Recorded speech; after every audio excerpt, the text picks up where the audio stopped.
police officer friend of mine about the topic we were discussing at the end of last hour, the death of George Floyd at the hands of Minneapolis police officers. The officer writes, pretty sure that was an outright murder. No way can that be justified. We are trained to turn people on their side once they are handcuffed in order to avoid asphyxiation. Okay. So there you go. Officer weighing in sort of in the direction that we thought was correct. Okay. All right. Do I have to gird my loins for this? Well, I don't know why people would be surprised by the numbers you're about to hear, but I'm sure some people will. New numbers from the polling firm of Ogden and Fry. Just a quick sort of stop, look, and listen question about approve or disapprove of the job Trump is doing, the job JB is doing, the job Lori Lightfoot is doing. Remember, this is only City of Chicago residents. 524 respondents, so plus or minus 4.37%, 95% confidence interval. I love when you do the math. It's so sexy. Well, it's a legitimate poll. And by the way, Ogden and Fry is a polling firm I've used in races before, but it's also been used by Democrats. And the pollster we're going to speak with, Matt Podgorski, is a Republican and Republican activist. But when you hear these numbers, you'll understand that, he's not cooking the numbers in a way that's favorable to Republicans, I'll tell you. For more on this, we are pleased to be joined by a pollster for Ogden and Fry and a Republican. His name is Matt Podgorski. Matt, thanks for being with us. Appreciate it. Well, thanks for having me, Amy and Dan. How are you guys? We're good. But so, do the big reveal for us here with the approval ratings for, let's start at the top and go down, Trump, Pritzker, Lightfoot. Sure. So Ogden and Fry conducted a poll over the last few days asking a very simple question about three people. And the question is, do you approve or disapprove of the job this person is doing handling the coronavirus outbreak? And we polled residents or voters just in the city of Chicago proper. And, you guys and I, we pay close attention. And a lot of the people we talk to have a lot of objections with the way local politicians are handling this outbreak. So let's see what the actual voters think. And overwhelmingly, they do not believe Donald Trump is doing a good job handling the coronavirus outbreak. Big shock there. 71% disapprove or strongly disapprove, while only 24% approve the job the president's doing handling the outbreak. And by the way, the intensity is always interesting on this and important. Strongly disapprove, 64%. Strongly approve, 18%. So, I mean, it's, 3.5 to 1 strongly disapprove to approve. So those are pretty sour numbers, but as you'd expect, it doesn't matter. I mean, if President Trump had, I don't know what he had done. If he had stood on the eastern seaboard and physically stopped coronavirus from traveling from Wuhan to America, his numbers, I don't think, would be any different in Chicago. No, they wouldn't care. I agree with you. I don't have data to back that up, but I tend to agree with no matter what he does, they'll find a way to hate him. Second question in the same poll is, do you approve or disapprove of the job J.B. Pritzker is doing handling the coronavirus outbreak here in Illinois? And overwhelmingly, they approve. Overwhelmingly approve. 79% either strongly or somewhat approve of the job, and 16% somewhat or strongly disapprove. And Dan, again, 57% strongly approve of the job J.B. Pritzker is doing. So for all the noise you hear about, he's a dictator, he's little Kim Jong-un, he's locking us down, he's purposely tanking the economy. Well, not in Chicago. They love him. They love JB. 79% approve of the job. 7 to 1 strongly approve to strongly disapprove. 7 to 1. Those are huge numbers. Sickening. Huge numbers. All right, go ahead, Lightfoot. Did you take this poll before? Did you take this before or after he ripped up my journalism degree? I was just curious. After he ripped up but journalism's not a real degree. Sorry, Amy. Okay. But it was after. Okay. That's good. Just kidding. Okay, so third question. Do you approve or disapprove of the job Chicago Mayor Lori Lightfoot is doing handling the coronavirus outbreak? So this one, I was like, okay, they're on fire. Lori's crossed the line. She's insulting people. She's talking to us like we're petulant children, but Chicago voters love her. 80% approve or strongly approve of the job she's doing, with only 16.5% disapprove. And strongly approve The top answer is 60.2%. So overwhelming 6-1 support for yeah. for the mayor and for JB, and they can't stand Trump. And I will add that this is an opinion based on a lot of polling we've done. It's difficult. It seems to be, at least in Chicago, very difficult for voters to discern their political allegiances and political opinions about a person or a political party and the job that actual politician is doing handling a specific situation. Because I can't get my head around the anger that you're hearing around all the things that are being put in place, the lockdowns, the closing of parks, the taking down of basketball rims, the locking down of the beaches, all this stuff. Everybody's all upset about it. Yet when you give them an opportunity to voice that in a partisan way, they'll back their person no matter what, it seems like. I mean, that is just shocking to me. So this is just 524 random Chicagoans that you called, correct? Completely random, based on people who have voted in general elections in the demographically representative. Yes, right. Yeah, it certainly is a real poll. Yep, it's not a Facebook or an internet poll. So yeah, I don't know what else to say, folks. I mean, I think we maybe live in a little bit different of a world here than your average Chicago voter. What's interesting too, though, is we did a poll about 3 weeks ago or so statewide on Illinois. And we asked similar questions about how the president's doing, how Governor Pritzker's doing, and specific questions around whether we should reopen or not. And it's somewhat contradictory. Voters in Illinois overwhelmingly support J.B. Pritzker and the stay-at-home order. They are afraid that we're going to reopen the economy too soon. Yet when you ask them if we should reopen certain segments of the economy, like small retail and churches, they overwhelmingly say yes. So they like Pritzker.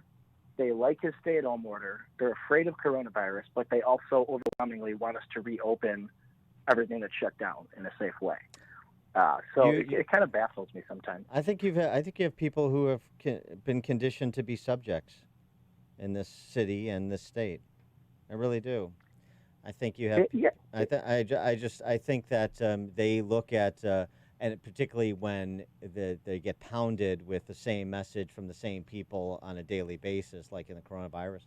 I think as long as you can speak in complete sentences and look authoritative or sound authoritative, that's good enough. And to the extent that people, do anything more than surface skim, and I don't think most people do. I think you're not, the reference you made to talking to us like they're petulant child.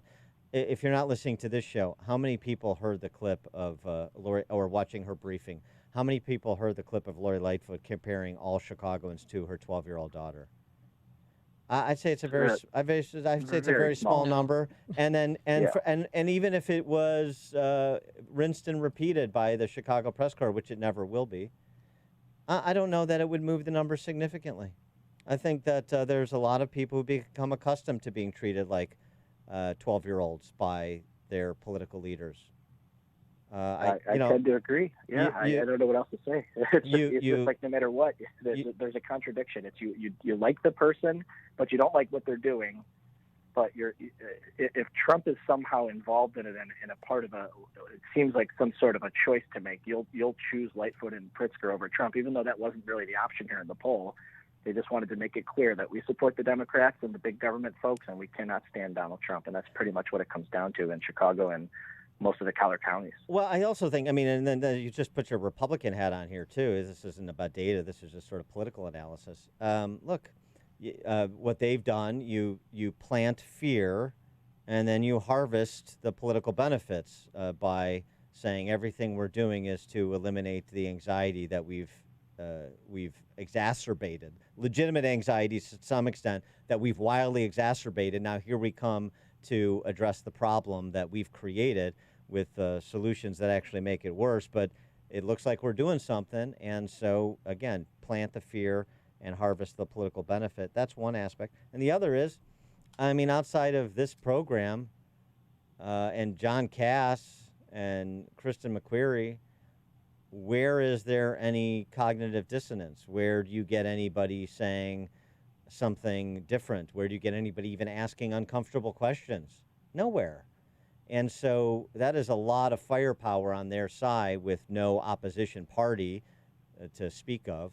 and obviously just sort of one-offs in the larger culture or press corps to try to expand the parameters of debate, and most people aren't interested.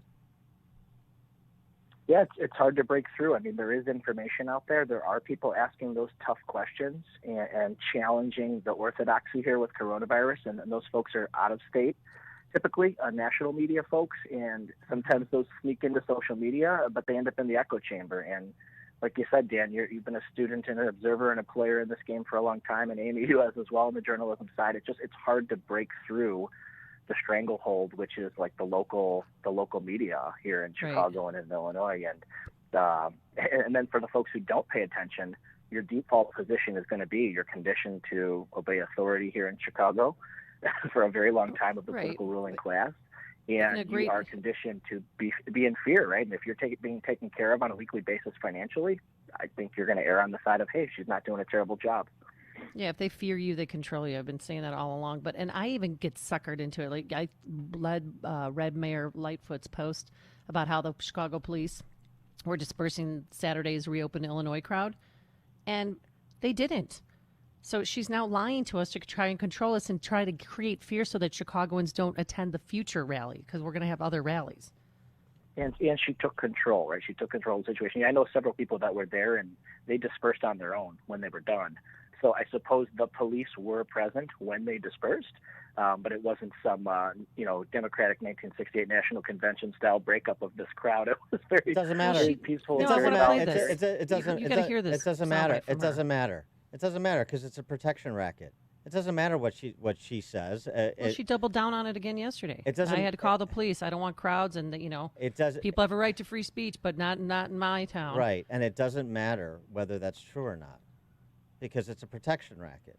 The press corps protects what she says, what Pritzker says, and crowds out any interlopers. And so what do most people hear? Most people hear the story they want you to tell. Most people hear the identitarian politics they want you to genuflect before. That's what they hear. So, I mean, we can and we will continue to beat our head against bags of cement and get the truth out there and from our little perch, and I know others, a handful of others will too. People like Wire Points and a few other organizations and outlets and a few other individual columnists like Cass and McQuarrie. But I mean, the whole thing is a protection racket, and forget you can't fight City Hall. You can't fight the mob when the mob controls City Hall, and that's what this is. I mean, look at the lack of response. This is a city that's lost upwards of 60% of its leisure industry employees. There is barely a peep from the business community about anything going on here, and then you layer in the numbers that Podgorski just went over with us. Isn't it remarkable? Churches. There are thousands of churches around the country that are asserting themselves against unreasonable strictures in their states and communities. I mean, outside, it's happening a couple places in Chicago. It's happened a couple places in Chicago, and she sends the cops in. So what? And then Northwest Illinois, and that's it. Where is the response? There's no reaction. This is you want to talk about? It's so funny that the individuals who are acolytes of the Pritzkers and the Lightfoots of the world refer to Trump as cultists. This is the biggest death cult in the Western world here, isn't it? Do any of them even go to church? I'll make a perfect antagonist, polar opposite of what Chicago is today. Chicago today is the complete polar opposite of Boston in 1775. We are absolutely, completely willing to surrender and abject to authority because they know what's best for us. I could not think of a better opposite parallel in two cities in two different times. Well, and then people should know too. Don't confuse activity for accomplishment. Pritzker's daily briefings. A lot of governors are not doing that. They'll maybe have one every week, and so people are like, oh, but he cares because he's on TV every day. He's on it. I'm like, that's just what is he accomplishing? What are we learning? Where is this data and the science? I mean, you watch these things, and I feel dumber for having put myself through it. Yeah, it's just cheap theater, and it's the appearance of control, and it's right establishing the image of an authority figure, but it's not there's not necessarily the substantive Right. evidence to back that up. No, that's right. Of course, that's right. You But know, I like mean, yesterday, Lightfoot was talking about rats, and now we have to seal our garbage. I know that. I don't need you to tell me that I need to tie up my garbage and Yeah, close my lid on my yeah. garbage can. Yeah, actually you do because everyone is her 12-year-old. Oh, that's right. Everyone I is get a to go through 12-year-old. puberty again. Great. They Thanks. and that's the way the press corps treats people as 12-year-olds, as dum-dums, and that's the way the politicians do, and they say, yes, we are. At least 80% of them do. Matt Podgorski, pollster for Ogden and Fry, thanks so much for joining us and providing these numbers. Do appreciate it. Oh, my pleasure, guys. Have a great day. Take care. Thanks, Matt. And he joined us on our turnkey.pro answer line. There's only one radio show in Chicago talking about today's biggest stories and telling you what they really mean. That show is this one, Chicago's Morning Answer on AM 560, The Answer. Is the coronavirus at your facility? That's the question your customers and employees are asking. The potential legal action? Can you say you did everything you could do? Whether you want to be proactive or reactive, right now is the time to act. And it's not as expensive as you may think. Do everything you can do to keep your facility, your employees, and visitors safe and healthy. Deep cleaning will help, but this is hospital and surgical grade disinfecting for all surfaces with an EPA-registered disinfectant approved for coronaviruses and 130 other organisms. This is the answer for doing everything you can do, and the time to do it is now. Chicagoland Mold Doctors has been doing microbial disinfecting for almost a decade, using a hospital and surgical grade disinfectant